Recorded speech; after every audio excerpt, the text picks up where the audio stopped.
राजा की दो पत्नियों की कहानी। एक राजा था और उसकी दो पत्नियां थीं। एक बहुत काली थी और एक बहुत गोरी थी। जो गोरी थी उसको अपने गोरेपन का बहुत घमंड था और जो काली थी वह बहुत भोली थी। उन दोनों में एक समानता थी कि उन दोनों को कोई संतान नहीं थी। राजा बहुत दुखी रहता था क्योंकि उसको लगता था कि मेरी भी कोई संतान होनी चाहिए।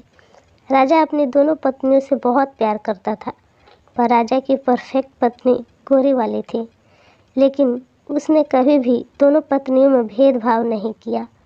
राजा की जो गोरी पत्नी थी वो बहुत घमंडी और झगड़ालू थी। घर के सब काम राजा की काली पत्नी से करवाती थी और वह बेचारी सब काम कर लेती थी, पर राजा को कुछ नहीं बताती थी। एक दिन राजा की दोनों पत्नियों का बहुत बड़ा झगड़ा हुआ और राजा की गोरी पत्नी ने काली पत्नी को महल से निकाल दिया। काली रानी राजा को सारी बातें बताई और राजा उसे कहने लगा कि मैं तुम्हारे लिए अलग महल बना दूंगा, तुम उस महल में रहना। फिर राजा ने महल के सामने छोटा महल बनाया और उस घर में काली रानी को रहने को बोला। एक दिन राजा दूसरे राज्य में घूमने के लिए जा रहा था, तो उसने अपनी दोनों पत्नियों से कहा कि तुम दोनों को क्या क्या सामान चाहिए, मुझे बता दो, मैं तुम दोनों के लिए लेकर आऊँगा।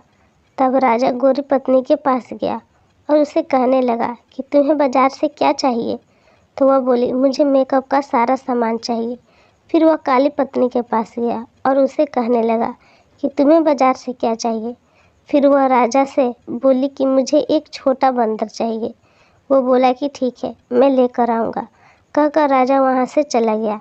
अगले दिन राजा दूसरे राज्य गया और उसने वहाँ से सारा सामान ले लिया और अपनी दोनों पत्नियों को उनका सामान दे दिया।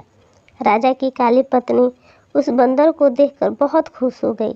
वह बंदर उस रानी का सारा काम करता था, उसके साथ खेलता था।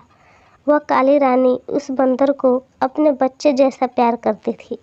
एक दिन अचानक काली रानी बहुत बीमार हुई, पर उसे देखने राजा नहीं आया। बंदर को बहुत गुस्सा आया और वह राजा के महल चला गया। राजा से कहने लगा कि मेरी माँ जैसी रानी को देखने आप क्यों नहीं आए। बंदर के डांटने के बाद अगले दिन राजा रानी को देखने के लिए घर आता है। दवाई और खाने पीने की चीज़ें देकर चला जाता है। वह रानी उस बंदर को बताती है कि मुझे संतान होनी चाहिए थी। वह बंदर उस रानी को बोलता है कि आप टेंशन मत लो, आपको संतान जरूर होगी, मैं भगवान से प्रार्थना करूँगा।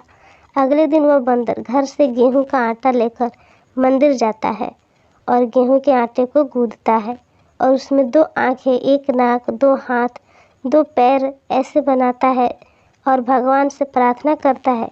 भगवान उस बंदर की प्रार्थना सुनकर उस आटे के गोले को एक छोटा बच्चा बना देते हैं और वह बंदर उस बच्चे को देखकर बहुत खुश हो जाता है।